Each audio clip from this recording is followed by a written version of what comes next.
அஸ்ஸலாமு அலைக்கும் வரஹ்மத்துல்லாஹி வபரகாத்துஹு. அல்ஹம்துலில்லா, இறைவனுடைய அருளால் நம்ம குரானுடைய ஜுசுக்களை ஒவ்வொரு நாளும் ஒவ்வொரு ஜுசுக்களில் இருக்கக்கூடிய சைக்காலஜிக்கல் அண்ட் சோஷியாலஜிக்கல் கான்செப்ட்ஸை நாம் பார்த்துட்டு வரோம். அந்த வகையில் இன்றைக்கி நம்ம 6வது ஜுசு பார்க்க போகிறோம். அல்ஹம்துலில்லா, 5 ஜுசுக்கள்லையுமே நமக்கு தெரிஞ்ச விஷயங்கள் தான், சாதாரண விஷயங்கள் தான். ஆனால் ரொம்ப ஆழமாக, ரொம்ப நுணுக்கமாக இறைவன் சொல்லியிருந்தான். வேறு யார் சொன்னாலுமே ஏதாவது ஒரு இடத்துல வந்து யாருக்காவது ஒரு இடத்துல வந்து கஷ்டத்தை ஏற்படுத்தும்.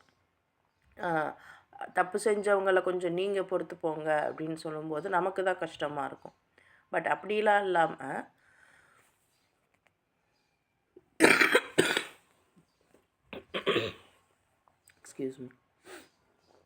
அப்படிலாம் இல்லாமல் தெளிவான முறையில் இறைவன் வந்து நம்மளுடைய மனநிலையை நம்ம எப்படி வச்சுக்கிறணும், சமூகத்தில் நம்ம எப்படி நடந்துக்கிறணும் அப்படிங்கிறத ரொம்ப அழகாக சொல்லி கொடுத்துக்கிட்டே வரான். அந்த வகையில் இன்றைக்கி ஜுசு 6 நம்ம பார்க்க போகிறோம். சூரா அன்னிசாவும் சூரா மாஇதாவும் இதில் வந்து வரும். சூரா அன்னிசாவில் 148வது வசனத்தில் இருந்து 176 வசனம் வரைக்கும் வரும். சூரா மாயிதாவில் 81 வசனம் வரைக்கும் இந்த ஜுசு 6ல் நம்மளால் பார்க்க முடியும். இதில் வெளிப்படையான சட்டங்களும் இருக்கும். மனிதனுடைய மனம் அதாவது நம்மளை நாம் எப்படி சீராக வச்சுக்கிறணும் அப்படிங்கிறத பற்றியும் ரொம்ப தெளிவாக இறைவன் வந்து பேசியிருப்பான். என்னென்னலாம் சொல்கிறான் அப்படின்னு பார்க்கலாம். ஸோ சைக்காலஜிக்கலாக பார்த்தோம் அப்படின்னா 4வது அத்தியாயம் 148வது வசனத்தில் அநியாயம் செய்யப்படும் போது மனித மனம் 3 நிலைகளில் செல்கிறது அப்படின்னு இறைவன் குறிப்பிட்டு காமிக்கிறான். ஸோ இந்த கான்செப்ட் என்ன அப்படின்னு பார்த்தீங்கன்னா, நம்ம காயமடையும் போது, நம்ம கோபமடையும் போது நம்ம எந்த மாதிரியான உணர்ச்சியை வெளிப்படுத்துகிறோம், அந்த உணர்ச்சியை எப்படி மாற்றணும் அப்படிங்கிறதெல்லாம் சிந்திக்கக்கூடியவர்களுக்கு நிறைய விஷயங்கள் இந்த ஆயத்தில் கொட்டி கிடக்குது.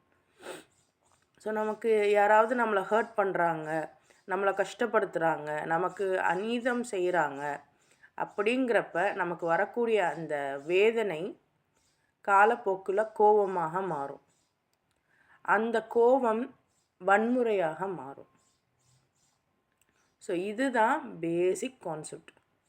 யார் மேலெல்லாம் நீங்கள் கோவப்படுறீங்களோ அல்லது உங்கள் மேலே யாரெல்லாம் கோவப்படுறாங்களோ அவங்க வந்து உங்களால தான் பாதிக்கப்படுவாங்கன்னு இல்லை, அவங்கனால தான் நீங்கள் பாதிக்கப்பட்டிருக்கீங்க அப்படின்லாம் இல்லை. ஆனால் ஏதோ ஒரு வகையில் உங்களுக்கு ஏற்பட்ட காயம்தான் இந்த அளவுக்கு வன்முறையை ஏற்படுத்துது. ஏதோ ஒரு வகையில் யார் மூலமாகவோ யாருக்கோ ஏற்பட்ட காயம் அவர்களை வன்முறை பயன்படுத்துபவர்களாக அவர்களை தள்ளுது. வன்முறை அப்படின்னா அடிக்கிறது அது மட்டுமா அப்படின்னா, பேச்சில் கூட சிலர்லாம் பார்த்திங்கன்னா அவங்க பேச்சே வந்து நம்மளை அவ்வளோ ஹர்ட் பண்ணும். அந்தளவுக்கு சூப்பராக பேசுவாங்க. கேட்டால் வந்து அதுதான் என்னுடைய இயல்பே அதுதான், நான் அப்படித்தான் அப்படின்றவாங்க. பட் அப்பார்ட் ஃப்ரம் தட் நான் அப்படித்தான்னு சொல்கிறதுக்கு அவங்களுக்குள்ள நிறைய காயங்கள் இருக்கும். ஸோ சைக்காலஜிக்கலாக நம்ம வந்து அது ட்ரௌமான்னு சொல்லுவோம். ஸோ அவங்களுக்கு ஏற்படக்கூடிய ட்ரௌமா தான் இந்த அளவுக்கு பாதிப்பை ஏற்படுத்துது. ஸோ யார் மேலே எல்லாம் உங்களுக்கு கோபம் இருக்கோ, யாரெல்லாம் உங்களை கஷ்டப்படுத்தினதாக நீங்கள் நினச்சிட்ருக்கீங்களோ அது எல்லாமுமே அவங்க எங்கேயோ வாங்கிட்டு வந்த அடி தான் நம்மக்கிட்ட வேறு மாதிரி திருப்பி இருக்காங்க அப்படின்னு புரியும்போது அவங்க மேலே உங்களுக்கு கோபமோ வெறுப்போ வரதை காட்டிலும் அவங்க மேலே ஒரு பரிதாபம்தான் வரும். இதை நீங்கள் உணரும்போது யாரையுமே நீங்கள் வெறுக்கவே மாட்டீங்க. வெறுக்கிறதுக்கு நேரமே இருக்காது. பிகாஸ் அவங்க எவ்வளோ கஷ்டப்பட்டிருப்பாங்களோ, யாராலெல்லாம் கஷ்டப்பட்டிருப்பாங்களோ அப்படிங்கிற ஒரு என்ன சொல்கிறது, ஒரு பாவப்பட்ட பிட்டின்னு சொல்லுவோம் இங்கிலீஷில். தமிழில் வந்து அந்த வார்த்தை சரியாக எனக்கு உச்சரிக்க வரல. ஸோ அந்த மாதிரி ஒரு பாவப்பட்டு அவங்கள பார்க்கக்கூடியவர்களாக நம்ம இருப்போம். ஸோ எப்போ ஒரு வலியை வந்து சரியாக நிவாரணம் கொடுக்கலையோ அந்த வலி அப்படிங்கிறது நம்மளுடைய பர்சனாலிட்டியவே வந்து சுக்குநூறாக்கிடும். ஸோ நமக்கும் வந்து எரிச்சலாக இருக்குது, யார் மேலேயாவது கோவமாக இருக்குது, கவலையாக இருக்குது அப்படின்னா எல்லாத்துக்கும் காரணம் எங்கேயோ நம்ம அடி வாங்கியிருப்போம், எங்கேயோ நமக்கு வலிச்சிருக்கும். அந்த வலியை நம்ம பார்த்து நம்ம வந்து அதை சரி செய்யணும். ஸோ குரான் வந்து நம்ம உணர்ச்சியவே படக்கூடாது, நம்ம கவலையே படக்கூடாது, நமக்கு வலியே இருக்கக்கூடாது அப்படின்லாம் சொல்லாது. அதே சமயம் நம்மளுடைய வலியை எப்படி வந்து ஒரு ஆற்றலாக மாற்றணும், எனக்கு ஏற்பட்ட வலியை கொண்டு நான் எப்படி முன்னேறணும், இதை இறைவன் குரானில் தெளிவாக சொல்லித்தரான். நீங்களும் முயற்சி பண்ணி பாருங்கள். எந்த இடத்துல உங்களுக்கு ரொம்ப கஷ்டமாக இருக்கோ அந்த இடத்துல நீங்கள் ஒரு ப்ரொடக்டிவான விஷயம் செய்யும்போது சூப்பராக அதில் சக்ஸஸ் ஆகலாம். நான் நிறைய விஷயங்கள் அப்படி தான் எடுத்தேன். என்னோடய ஸ்டடீஸாக இருக்கட்டும், எல்லா வகையிலையுமே எங்கேயாவது எனக்கு ரொம்ப கஷ்டமாக இருக்கும், அதுக்கு பிறகு நான் ஏதாவது ஒன்று தேர்ந்தெடுப்பேன். அதில் நல்ல நல்ல சக்ஸஸ் கிடைக்கும். எனக்கு சக்ஸஸ் ரேட் அதிகமாக இருக்கும். நார்மலாக ஒரு டெசிஷன் எடுக்கிறதுக்கும் வலி நம்மளோட வேதனையின் டைமில் ஒரு டெசிஷன் எடுக்கிறதுக்கும் வித்தியாசம் இருக்குது. அதில் நல்ல சக்ஸஸும் நமக்கு கிடைக்கும். அப்போ அந்த மாதிரி டைமில் நல்ல டெசிஷன் எடுக்கணும், அது ரொம்ப முக்கியம். உங்களை ஆக்கக்கூடிய ஒரு டெசிஷனாக அது இருக்கணும், அழிக்கக்கூடிய டெசிஷனாக அது இருக்கக்கூடாது. ஸோ இமோஷனல் மெச்சூரிட்டியை வந்து இறைவன் ரொம்ப அழகாக இந்த ஜுஸுவில் பேசியிருப்பான். நம்ம எந்த அளவுக்கு நம்மளுடைய காயத்தையும் வலியையும் நம்மளுடைய கோவத்தையும் புரிஞ்சுக்கிறணும். நம்மளுடைய கோவத்தை நாம் முதல்ல புரிஞ்சுக்கிட்டாதான் மற்றவங்களுடைய கோவத்தை புரிஞ்சுப்போம்.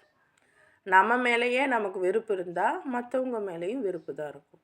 ஸோ எந்த அளவுக்கு நம்ம வந்து இந்த மாதிரியான நம்மளை ஹர்ட் பண்ணுறவங்கள புரிஞ்சுக்கிறோமோ அந்த அளவுக்கு அவங்க நல்லா இருக்கிறத விட நம்மளும் சூப்பராக இருப்போம். ஸோ இந்த உலகமே சுயநலத்துக்காக தான் இயங்குது. அந்த சுயநலத்தில் இது சூப்பர் சுயநலம். ஸோ நீங்கள் எந்த அளவுக்கு உங்களை நீங்கள் புரிஞ்சுக்கிறீங்களோ, உங்கள் காயங்களை புரிஞ்சுக்கிறீங்களோ அந்த அளவுக்கு மற்றவங்களுடைய காயங்களை புரிஞ்சுக்க முடியும். ஸோ இதை வந்து இந்த ஜுஸு வந்து இறைவன் ரொம்ப அழகாக சொல்லியிருப்பான். அந்த குரானுடைய ஆயத்துக்களை நீங்கள் உள்ளார்ந்து கவனிக்கும்போது உங்களுக்கு பல விளக்கங்கள் கிடைக்கும் இன்ஷா அல்லாஹ். ரெண்டாவது கான்செப்டாக என்ன இருக்குதுன்னு பார்த்தீங்கன்னா, நம்மளுடைய அகம்பாவம், நம்மளுடைய இந்த ஒரு சூப்பர் ஈகோன்னு சொல்லுவாங்க. அதாவது சைக்காலஜிக்கலாக சூப்பர் ஈகோ கிடையாது, பொதுவாக நான் சொல்கிறேன். ஈகோக்கெல்லாம் மேலே எல்லாமே எனக்கு தான், நான் தான் கரெக்டு அப்படிங்கிற ஒரு நிலை இருக்குது பார்த்திங்களா. இந்த நிலை வந்து உண்மையே மறுக்க செஞ்சிடும். என்ன தான் இருந்தாலும், என்ன அவங்கக்கிட்ட சொன்னாலும் அவங்களுக்கு அது ஏறவே ஏறாது. அது நம்மளாக கூட இருக்கலாம் பல நேரங்களில். மற்றவங்க தான் அப்படி இருக்காங்கன்னு நம்ம எப்போவுமே நினைக்கக்கூடாது. பல இடங்களில் நாம் தான் அகம்பாவம் கொண்டு இருக்கோம், அதையுமே உணரணும். ஸோ எந்த இடத்துல நாம் அகம்பாவமாக இருக்கோம், எந்த இடத்துல மற்றவங்க அகம்பாவமாக இருக்காங்கங்கிறத நம்ம சிந்திச்சு தான் முடிவெடுக்கணும். எடுத்தோன்னே முடிவெடுக்க முடியாது. சரியா? அப்போ அகம்பாவம் அந்த ஒரு ஈகோ, ரொம்ப பெரிய அந்த பிடிவாதம், இதெல்லாம் வந்து அறிவு இல்லைங்கிறதுனால அவங்க அப்படி இல்லை. அவங்களுக்கு என்ன பிரச்சனைனா செல்ஃப் இம்பார்ட்டன்ஸ் டிஸார்டர்னு சொல்லுவாங்க. அதாவது செல்ஃப் இம்பார்ட்டன்ஸ் ரொம்ப முக்கியம்தான், அதே சமயம் செல்ஃப் மட்டும்தான் இருக்கக்கூடாது. இப்போ நான் சொல்கிறேன்ல, உங்களை பற்றி நினைங்க, உங்களை பற்றி யோசிங்க, அப்போ தான் அடுத்தவங்களை பற்றி உங்களால் யோசிக்க முடியும். இது ஓகே. ஆனால் என்னை பற்றி மட்டும்தான் நான் யோசிப்பேன், மற்றவங்கள பற்றிலாம் என்னால் யோசிக்க முடியாது, அது எனக்கு தெரியாது அப்படின்னு என்னை பற்றி மட்டுமே நான் எடுத்துக்கிட்டு இருக்கேன் அப்படின்னா இது வந்து இந்த அகம்பாவம் அப்படிங்கிற அந்த தீக்குள்ளே நம்மளை தள்ளிடும். ஸோ இதுக்கு வந்து நார்சிசம்னு கூட சொல்லுவாங்க. அதிகமாக நீங்கள் கேள்விப்பட்டிருப்பீங்க. இப்போ வந்து ட்ரெண்டிங்கான வேர்டாக இது இருக்குது. நார்சிஸ்டிக் பீப்புள், நார்சிஸ்டிக் பர்சனாலிட்டி அப்படின்லாம் இருக்குது. அப்போது இதை வந்து இன்னும் ஒரு நிமிஷம் ஜஸாக்கல்லாஹ். ஓகே. ஸோ இந்த நார்சிசம் அப்படிங்கிறது வந்து நான் மட்டும்தான் சரி, எனக்கு மட்டும்தான் எல்லாம் தெரியும், நான் தான் உயர்ந்த நிலையில் இருக்கேன், நான் வந்து யார் பேச்சையும் கேட்க வேண்டிய அவசியம் இல்லை, ஏன்னா அவங்கெல்லாம் எனக்கு கீழே தான். அது வயசில் இருந்தாலும் சரி, அறிவில் அதாவது அவங்களுடைய அந்த நிலைப்பாடுகளில் இருந்தாலும் சரி, பணத்தில் இருந்தாலும் சரி, கல்வியில் இருந்தாலும் சரி, யாராக இருந்தாலும். ஸோ இன்றைக்கி மாஷால்லா நீங்கள் இத்தனை பேர் வந்திருக்கீங்க. இத்தனை பேருமே நல்ல பெரிய ஆட்கள் தான். எவ்வளவோ எக்ஸ்பீரியன்ஸ் உங்ககிட்ட இருக்கும். ஆனாலும் ஏன் நீங்கள் வந்து சரி இங்கே ஏதாவது கற்றுக்கிற முடியுமா அப்படின்னு வந்திருக்கீங்க. ஸோ இந்த இடத்துல தான் உங்களுடைய அகம்பாவம் முடியுது. இன்கேஸ் நான் இங்கே போய் என்ன பண்ண போகிறேன், அவங்க எனக்கு தெரியாததா சொல்லி கொடுத்துட போகிறாங்க, அந்த மாதிரியான ஒரு மனநிலை. ஸோ அப்படி நம்ம வந்து இருக்கக்கூடாது. ஸோ கான்செப்ட் என்னென்னா, நம்மளோட இம்பார்ட்டன்ஸ் ஓகே, பட் அதையே வந்து ரொம்ப வரம்பு மீறி நம்ம போயிடக்கூடாது. ஸோ இது வந்து ஒரு முக்கியமான விஷயமாக நான் 172, 73 இந்த ஆயத்துகளில் வந்து இறைவன் சொல்லியிருப்பான். ஸோ நீங்கள் நல்லா அது வந்து தெளிவாக நீங்கள் கவனித்து ஓதி பார்க்கும்போது உங்களுக்கு புரியும். 3வது கான்செப்ட் பார்த்தீங்க அப்படின்னா, அந்த கில்ட்டி ஃபீல். அந்த கில்ட்டி ஃபீல் எப்படி நம்ம மனசை சுத்தப்படுத்தும் அப்படிங்கிறத ரொம்ப அழகாக சொல்லுவான் சூரா அன்னிசால 110வது வசனத்தில். இப்போ நமக்கு அந்த குற்ற உணர்வு இருக்குல்ல, நான் தப்பு செஞ்சுட்டேனோ அப்படின்ற அந்த குற்ற உணர்வு ஒரு நெகட்டிவான இமோஷனா அப்படின்னு கேட்டிங்கன்னா கிடையாது. அது வந்து ஒரு அலாம் மாதிரி. நான் தப்பு பண்ணிட்டேனோ அப்படிங்கிற எண்ணம் வர்றது நல்லது. சொல்லுவாங்கள்ல, கரை நல்லது அப்படிங்கிற மாதிரி. ஸோ நிறைய நெகட்டிவான இமோஷன்ஸ் கூட நம்ம மனசில் வர்றது வந்து நல்லது தான். அப்போ தான் நம்மளை நாம் செக் பண்ணுவோம். ஸோ என்னுடைய தப்பை நான் ஒத்துக்கிறதுங்கிறது வந்து மிக முக்கியமான விஷயம். அதுக்கு முதல்ல அது சரியாக தப்பான்னு எனக்கு தெரியணும். நான் இந்த விஷயம் பண்ணியிருக்கேன், இது சரியாக தப்பா? சரி, ஆனால் அந்த சிச்சுவேஷனுக்கு தப்பு அப்படின்னும் புரியணும். நான் சரியாக தான் பண்ணியிருக்கேன், சரியாக தான் பண்ணியிருப்போம், சிச்சுவேஷன் அந்த இடத்துல மோசமாக இருந்திருக்கும்.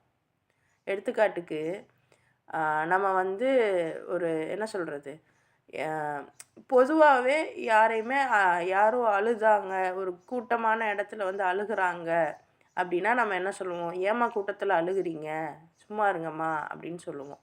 கரெக்டாக? இது சரிதான். ஆனால் ஒரு மௌத்தான வீட்டில் போயிட்டு நம்ம அப்படி சொல்ல முடியுமா? அவங்களோட இமோஷனை நம்ம யோசிக்கவே முடியாது.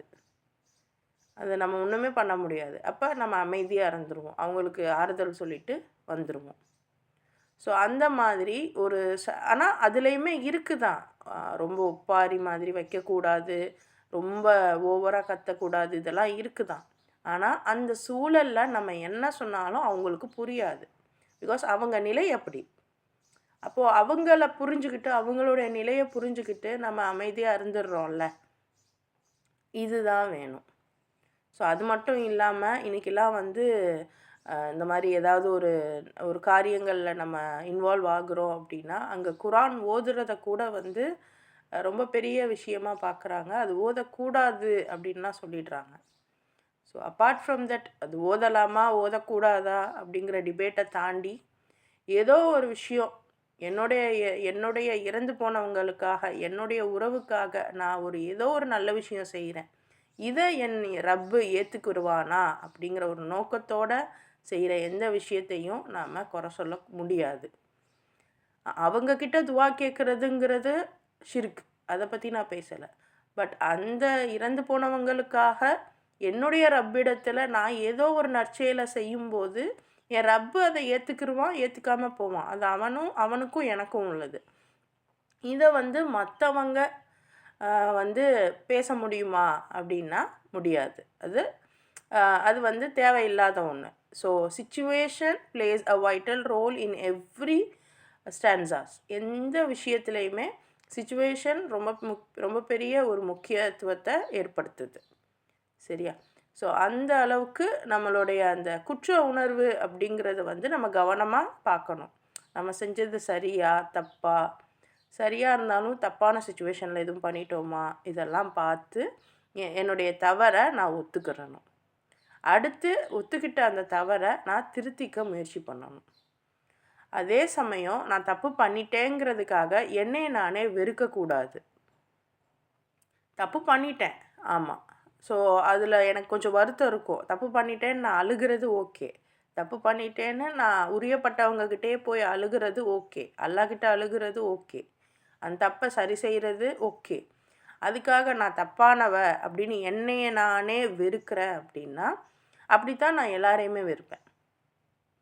ஸோ அதனால் நம்மளை நாம் வெறுக்கக்கூடாது. ஸோ ஒரு மிஸ்டேக்குங்கிறது ரியலைசேஷனாக இருக்கணும். அந்த ரியலைசேஷன் ரெஸ்பான்சிபிலிட்டியாக இருக்கணும். அந்த ரெஸ்பான்சிபிலிட்டி ரிஃபார்மாக இருக்கணும்.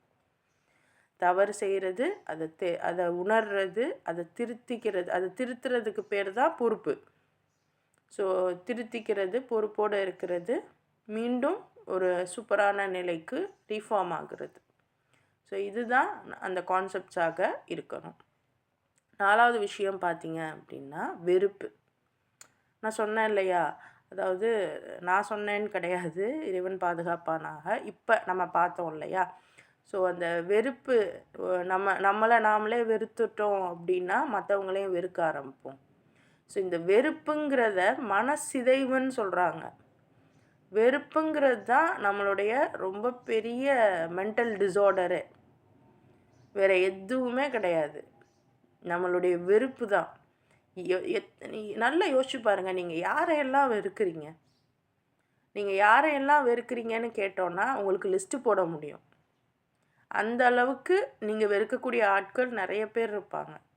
நம்ம வெறுக்கக்கூடிய ஆட்கள் நிறைய பேர் இருப்பாங்க.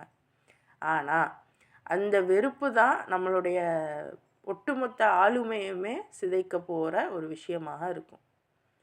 ஸோ இறைவன் 5வது அத்தியாயத்தில் 8வது வசனமாக சொல்கிறான், வெறுப்போடு இருக்கக்கூடிய மனிதன் நீதியோடு இருக்க மாட்டான் அப்படின்னு. ஸோ அவன் உண்மை அவன் கண்ணுக்கே தெரியாது, அவன் நீதியை தவறாக தான் பார்ப்பான் அப்படிங்கிற மாதிரியான கான்செப்டோட இறைவன் சொல்கிறான். ஸோ எந்த அளவுக்கு, ஏன்னா நம்ம மனசில் ஒரு விஷயத்து மேலே இல்லை ஒரு மனிதர் மேலே வெறுப்பு வந்துருச்சு அப்படின்னா காரணமே இல்லாமல் அவர் என்ன சொன்னாலும் நம்மளால் ஏற்றுக்க முடியாது. நல்லதே சொன்னாலும் கூட நமக்கு அது தப்பாக தான் தெரியும். அந்த வெறுப்பு வர்றதுக்கான காரணமும் என்ன? கோபம், மனவலி எல்லாம் தான். அந்த ஏதோ ஒரு ஹர்ட் பண்ணியிருப்பாங்க, அதனால் நமக்கு வரக்கூடிய கோபமாக இருக்கும். ஸோ அந்த கோபம் ஒரு கட்டத்தில் நம்ம மேலேயே செல்ஃப் கில்ட் ஏற்படுத்தி, வெறுப்பை ஏற்படுத்தி நம்மளையும் நம்ம வெறுப்போம், அவங்களையும் நம்ம வெறுப்போம். ஸோ இந்த வெறுப்புங்கிறது மிகப்பெரிய மனநோய் அப்படிங்கிறத ரொம்ப அழகாக இறைவன் சொல்லியிருப்பான். நம்ம மனசுலேருந்து தூக்கி எறிய வேண்டிய விஷயங்களில் மிக முக்கியமான விஷயம் என்னென்னா வெறுப்பு தான். நீங்கள் கேட்கலாம், அப்போ என் மனசில் எனக்கு இருக்கக்கூடிய அந்த வெறுப்பை நான் என்ன பண்ணுறது? எனக்கு அவ்வளோ வலி இருக்கே, நான் என்ன பண்ணுறது? புரியுது, எஸ், எல்லாருக்கும் வலிகள் இருக்கும் தான். ஆனால் அந்த வலியை எப்படி ஆக்கப்பூர்வமாக நம்ம பயன்படுத்தணும்னு நம்ம முடிவெடுக்கணும். அந்த அறிவு நம்மக்கிட்ட இருக்குது. புத்திசாலியானவங்க அந்த வலியிலேருந்து மீண்டு பெரிய சக்ஸஸ் ஆயிடுவாங்க. அந்த அளவுக்கு யோசிக்க தெரியாதவங்க தான் ஒரு சின்ன வலியவே பெருசாக்கி மனசுக்குள்ளேயே போட்டு மருகி மருகி மருகி அவங்களும் லைஃப்பில் ஃபெயிலியர் ஆகிடுறாங்க. ஸோ நீங்கள் புத்திசாலியாக சக்ஸஸ் ஆக போகிறீங்களா, ஃபெயிலியர் ஆகணுமா அப்படிங்கிறத நம்ம ஒவ்வொருத்தரும் தான் முடிவு பண்ணணும். ஸோ ரப்பு உங்களையும் என்னையும் புத்திசாலியாக நம்ம மனதில் இருக்கக்கூடிய வெறுப்புகளை எல்லாம் நீக்கி ரொம்ப அழகான சிந்தனையுடையவர்களாக உங்களையும் என்னையும் ஆக்கி வைப்பானாக. கர் ஸோ இந்த விஷயங்கள் இருக்குது. 5வது விஷயம் பார்த்தீங்க அப்படின்னா ஆசை. இந்த ஆசையையும் ஒழுக்கத்தையும் ரப்பு கம்பேர் பண்ணி தெளிவான விஷயங்கள் சொல்லியிருப்பான். 5வது அத்தியாயம் 3வது வசனத்தில் பார்த்தீங்க அப்படின்னா மனித மனம் ப்ளஷரை எப்போவுமே தேடுது, அதாவது ஒரு ஒரு நீண்ட சுகத்தை தேடுது அப்படிங்கிற மாதிரி. ஆனால் ரப்பு என்ன சொல்கிறான் அப்படின்னா உங்களுக்கு டிசிப்ளினை எதிர்பார்க்குறான். டிசிப்ளின் என்ன தான் நமக்கு சுகம் வேணும்னாலும், நமக்கு நிம்மதி வேணும்னாலும், சுகங்கிறதே இன்றைக்கி தப்பான வார்த்தைன்னு ஆயிடுச்சு. அப்படி கிடையாது. நம்ம மனசுக்கு நிம்மதி வேணும், நம்ம லேஸாக இருக்கணும், நம்ம ரிலாக்ஸாக இருக்கணும் அப்படின்னா கூட அல்லாஹ் வந்து டிசிப்ளினை எதிர்பார்க்குறான். நம்ம டிசிப்ளினாக இல்லாமல் நமக்கு சந்தோஷமோ நிம்மதியோ கிடைக்காது. சிம்பிள். எனக்கு ஏதோ ஒரு இடத்துல நிம்மதி இல்லை, சந்தோஷம் இல்லை அப்படின்னா நான் டிசிப்ளினாக இல்லைன்னு அர்த்தம். மற்றவங்கனாலலாம் நமக்கு எதுவுமே கொடுக்க முடியாது. சந்தோஷம், துக்கம் எதுவுமே யாராலையும் வராது. நம்மக்கிட்ட இருந்து தான் நமக்கு கிடைக்கிது. ஸோ டிசிப்ளின் அப்படிங்கிறது எண்ணத்தை கூட சரி செய்யணும். நம்மளுடைய இல்லை நான் காலைல சீக்கிரம் எந்திரிக்கிறேன், தஹஜ்ஜுத் தொழுகிறேன், ஃபஜ்ரு தொழுகிறேன், எல்லா வக்தும் தொழுகிறேன், அதெல்லாம் அல்ஹம்துலில்லாஹ். அது மட்டும் டிசிப்ளின் கிடையாது. மக்கள்கிட்ட நம்ம எப்படி நடந்துக்கிறோம், நம்மளுடைய பொறுப்புணர்வு என்ன, நம்ம நம்ம எப்படி இப்போ அந்த டீம் ஒர்க்காக இருக்கோம், நம்மளுடைய காயங்களை நம்ம எப்படி சரி பண்ணுறோம், இந்த மாதிரி நம்மக்கிட்டேயே நம்ம நிறைய விஷயங்களை பரிசோதிக்கணும்.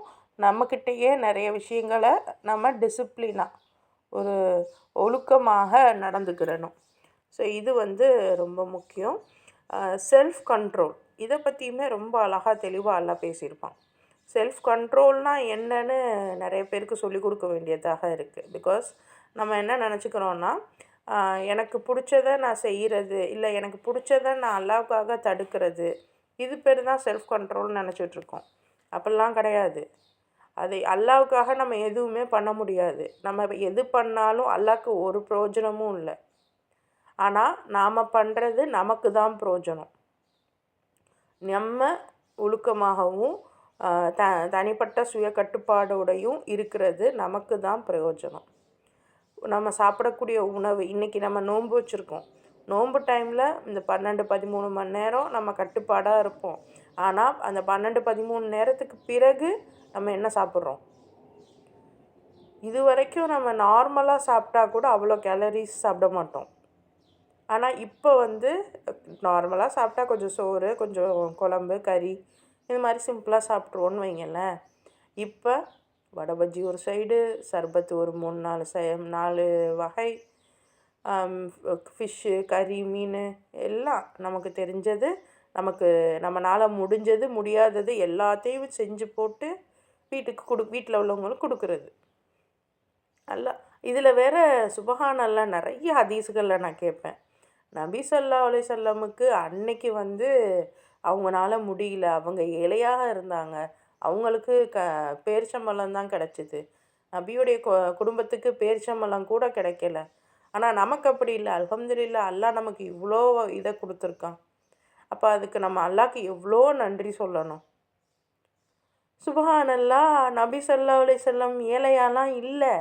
வரலாறு தெரிஞ்சுக்கோங்க.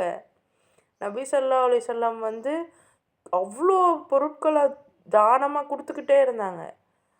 ஒரு ஏழையால் ஒன்றுமே கொடுக்க முடியாது. பணக்காரனால் மட்டும்தான் எல்லாமே கொடுக்க முடியும். அப்போ அவர்கிட்ட பணம் இருந்துச்சு, அவர்கிட்ட எல்லா வசதியும் இருந்துச்சு. பட் அவர் என்ன நினச்சாரு, அவருக்கு இதெல்லாம் இங்கே தேவையில்லை. ஸோ அந்த மாதிரி மைண்ட் செட்டில் இருந்தார் நபி ஸல்லல்லாஹு அலைஹி வஸல்லமாக இருக்கட்டும், அவங்களுடைய குடும்பத்தினராக இருக்கட்டும்.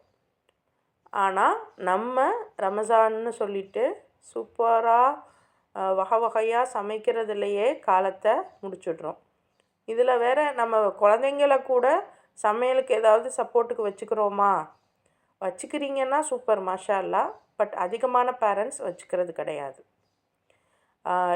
அதில் வேறு ஆரம்பத்திலே பழக்காமல் அந்த பிள்ளை ஒரு 15-16 வயசு ஆனோன்னே நீ எனக்கு எந்த வேலையுமே செய்ய மாட்டேன்னு அந்த பிள்ளையே திட்டுறது. அந்த பிள்ளை ஆசைப்பட்டிருக்கோம், 10 வயசுலேயே ஆசைப்பட்டிருக்கோம் அம்மாவோட நானும் கிச்சனில் நிற்கணும்னு. அப்போ வேணான்னு துரத்தி விட்ருப்போம். 15 வயசில் நீ வான்னா அது எப்படி வரும்?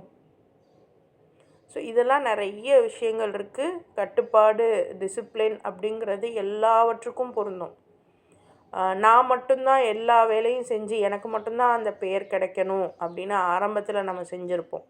ஒரு கட்டத்தில் அதுவே நமக்கு கஷ்டமாயிடும். ஒரு கட்டத்தில் அவங்க அதை பழகிடுவாங்க. ஆப்போசிட்டில் உள்ளவங்க பழகிடுவாங்க. அப்போ நம்மளையே வேலை வாங்குவாங்க. ஸோ இது எல்லாமே சுய கட்டுப்பாடு தான்.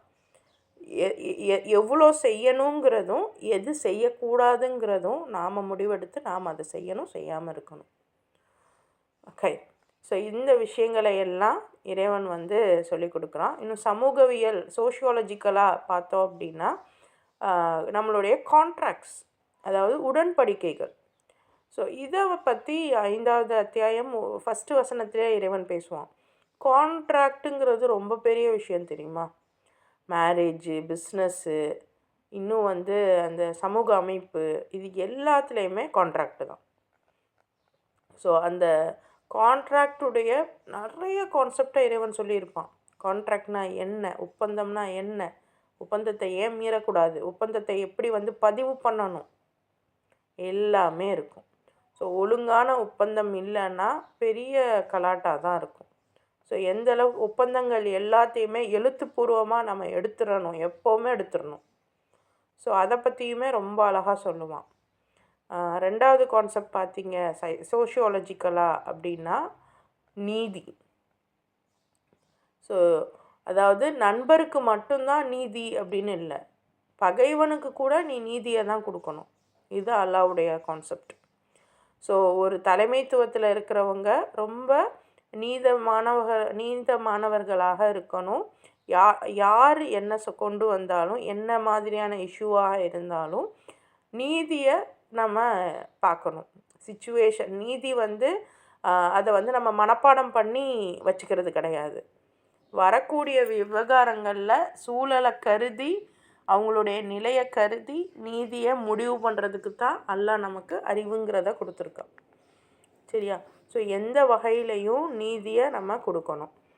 அவங்க இல்லை இவங்க பாவம் அப்படிங்கன்னுலாம் வந்து இவங்களை எனக்கு பிடிக்கும் அப்படிங்கிறதுக்காகலாம் நீதியை நம்ம வந்து மாற்றக்கூடாது.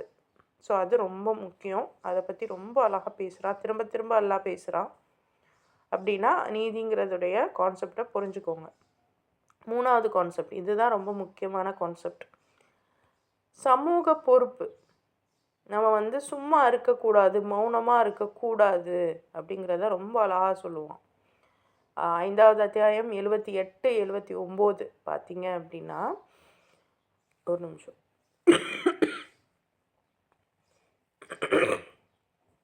Excuse me.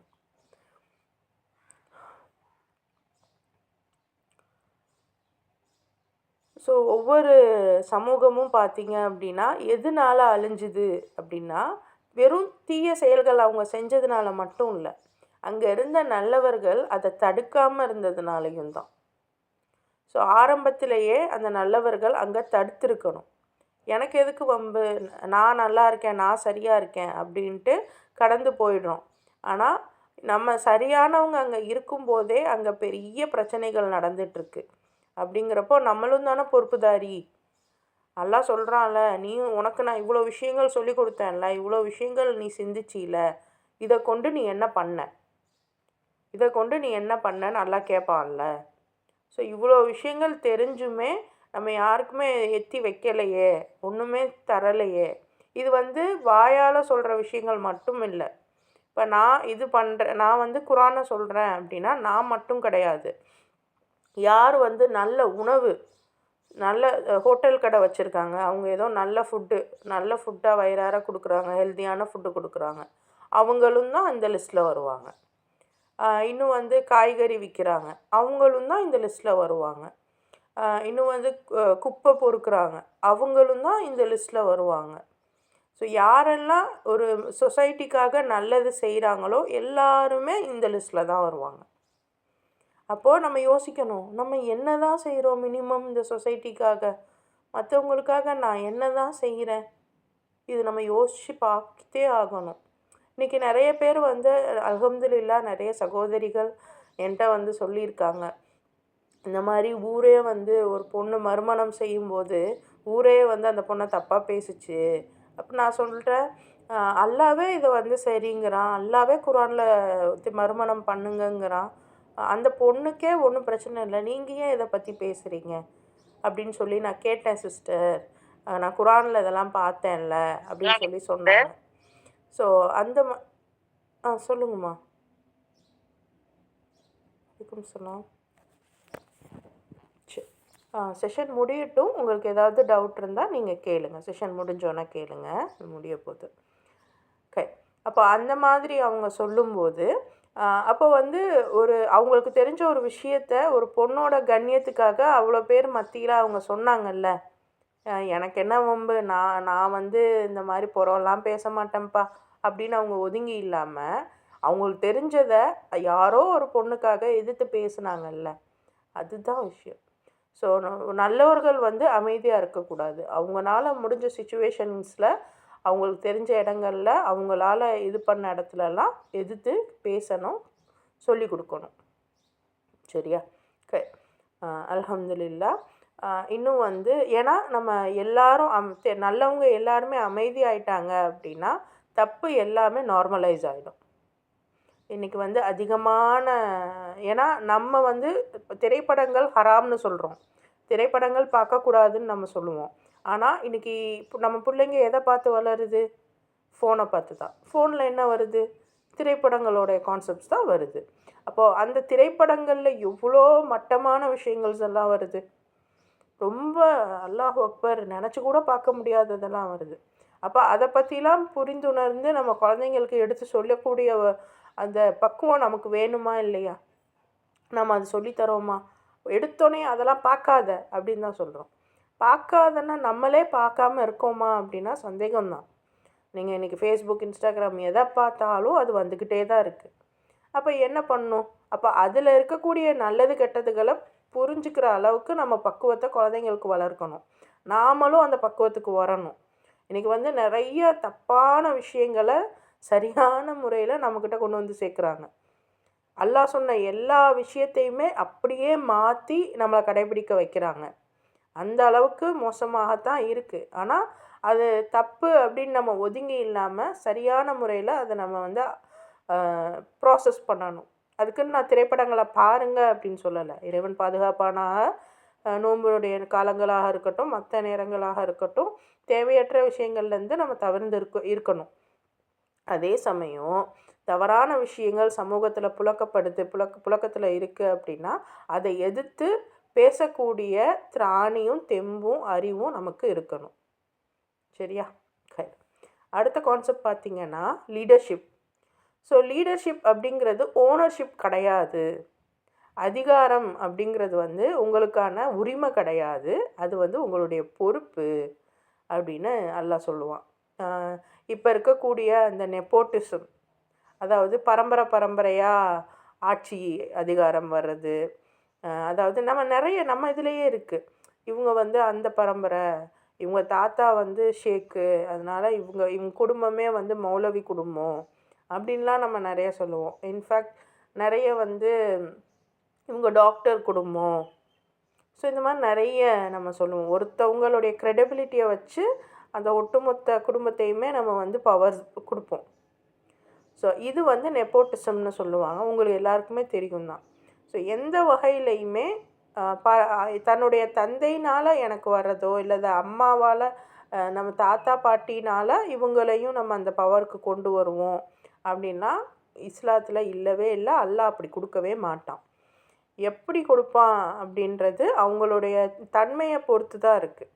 ஸோ இந்த விஷயங்கள் புரிஞ்சாதான் நம்ம வந்து இந்த நெப்போட்டிசம் இதுக்கெல்லாம் ஆதரிக்க மாட்டோம். அதே சமயம் தேவையில்லாத கரப்ஷன் இதெல்லாம் வந்து தவிர்க்கப்படும். ஸோ அதிகாரம், லீடர்ஷிப் அப்படிங்கிறது வந்து ஒரு ஒரு பொறுப்பு அப்படிங்கிறத ரொம்ப தெளிவாக இறைவன் சொல்கிறான். அடுத்து வந்து அடையாள அரசியல். ஸோ இது ரொம்ப முக்கியம். அரசியலை பற்றி எல்லாம் 5வது ஜுஸுலேயே பேசிட்டான். நமக்கு சொல்லித்தரப்படும் அரசியல் வேறு, ஆன்மீகம் வேறு அப்படின்னு.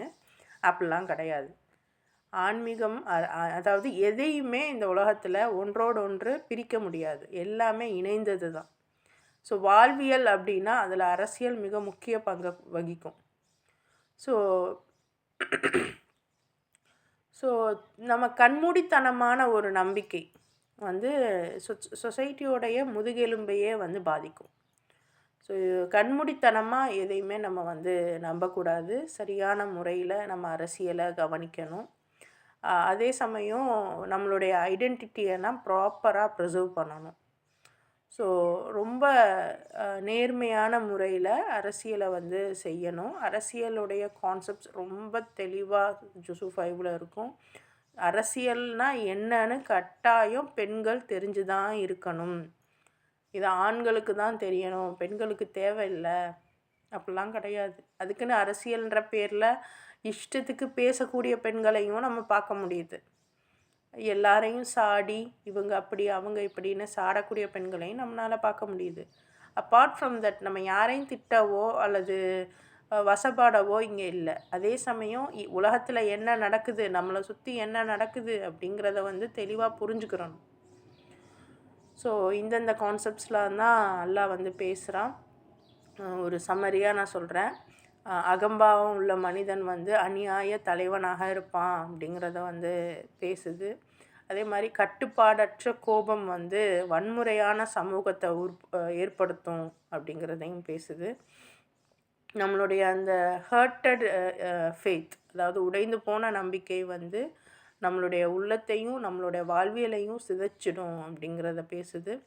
ஆனால் நல்லோர்களுடைய மௌனம் வந்து சமூகத்துடைய ஒழுக்க வீழ்ச்சிக்கு வழிவகுக்கும் அப்படின்லாம் பேசுது.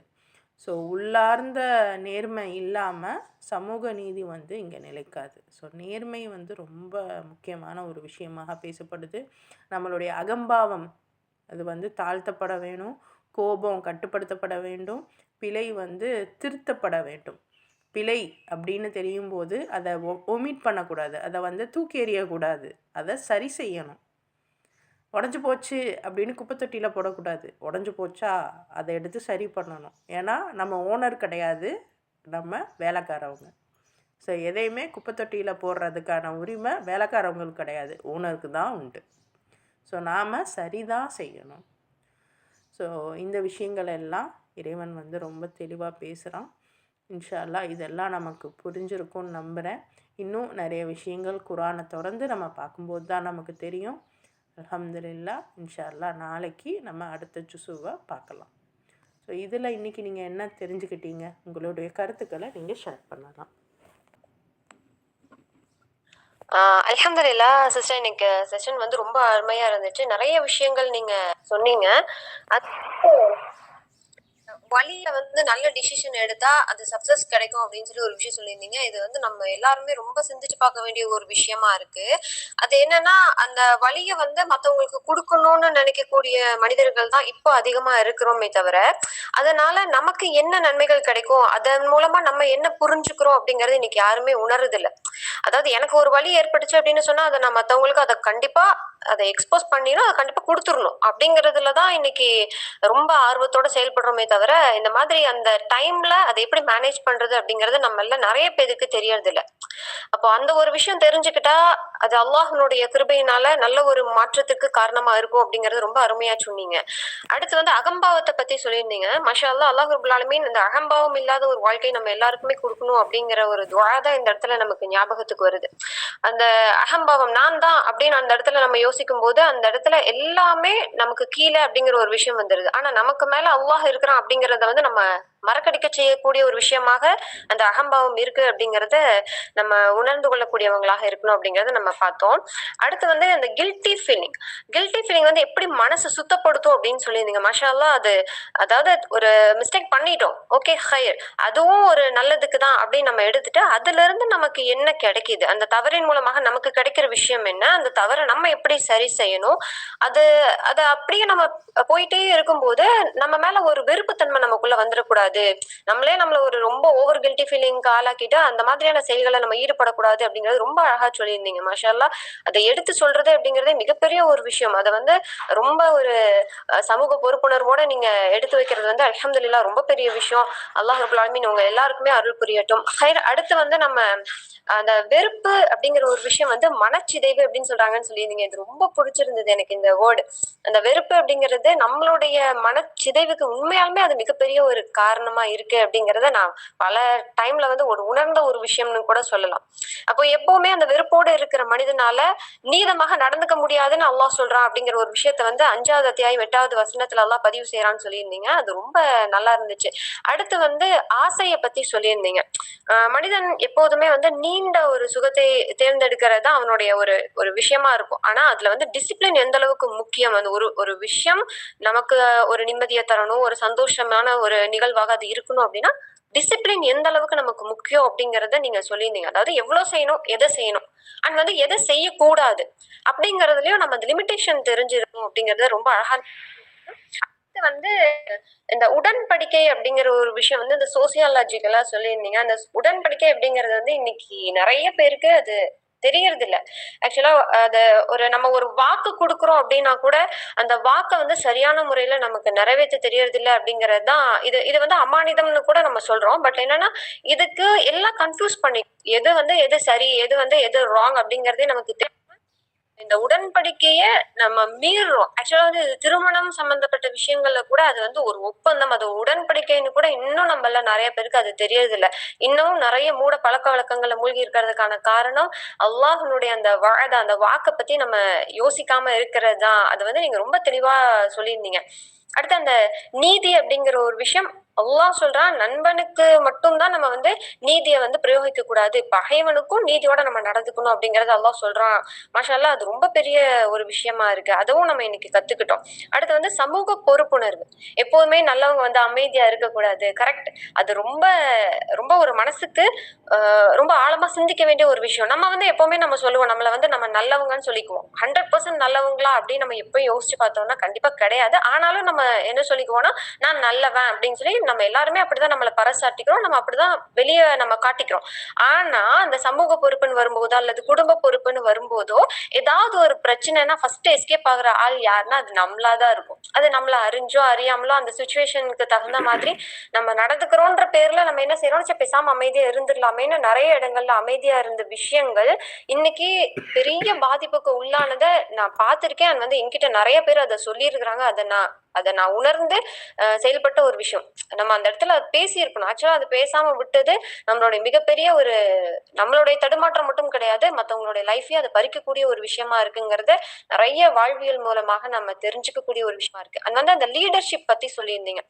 Leadership is not a ownership அப்படின்னு சொல்லியிருந்தீங்க. ஆக்சுவலா அது வந்து பரம்பரை அப்படிங்கிறது ரசூல் ஸல்லல்லாஹு அலைஹி வஸல்லம் அவங்களுடைய இதுல ஒழிக்கப்பட்ட அந்த பரம்பரையா யாருக்குமே எந்த விதமான பெருமையும் கிடையாது, குலப்பெருமை கிடையாது அப்படின்னு சொல்லிட்டு ரசூல் ஸல்லல்லாஹு அலைஹி வஸல்லம் அவங்க அது அழகா நம்மளுக்கு சொன்ன விஷயத்த இன்னமும் நம்மள நிறைய பேர் அதை கடைபிடிச்சிட்டு தான் இருக்கோம். இதுல இருந்தும் நம்ம வெளியே வரணும் அப்படிங்கறத நம்ம இன்னைக்கு கத்துக்கிட்டோம். அடுத்து வந்து அந்த அடையாள அரசியல் பத்தி சொல்லியிருந்தீங்க. அதுல வந்து இன்னைக்கு ஒரு அரசியல் அப்படின்னு வரும்போது அதை நிறைய பேர் அது பேசுறது கூட தயங்கக்கூடிய ஒரு விஷயமா இருக்கு. ஆனா நம்ம எல்லாருமே இந்த சமூகத்துல இந்த அரசியல் நடைமுறைகளுக்குள்ளதான் நம்ம இருக்கோம். இதுக்கு வந்து நம்ம வெளிப்பட்டு நம்ம இல்ல, அப்போ நம்ம என்ன செய்யணும் என்ன செய்யக்கூடாது எதை நம்ம புரிஞ்சுக்கணுங்கிறதே நமக்கு சரியான முறையில் தெரியல. ஓகே, தெரிஞ்சது அப்படின்னு சொன்னா நம்மளுடைய வாழ்க்கை ரொம்ப சிறப்பான முறையில் அமையும். அல்லாஹ் ரப்புல் ஆலமீன் இது போன்ற நிறைய விஷயங்களை இன்னைக்கு நமக்கு புதுசா நிறைய விஷயங்களை அல்லாஹு தாலா கத்து கொடுத்துருக்கான். அது வந்து சைக்காலஜிக்கலா சோசியாலஜிக்கலா நீங்க மாஷால்லா நிறைய விஷயங்கள் அதை பகிர்ந்துக்கிட்டீங்க. ஜஸாக்கமுல்லாஹு ஹைரன் கசீரா. ஏதாவது தவறு இருந்தால் பிழைகள் இருந்தால் மன்னிக்கவும்.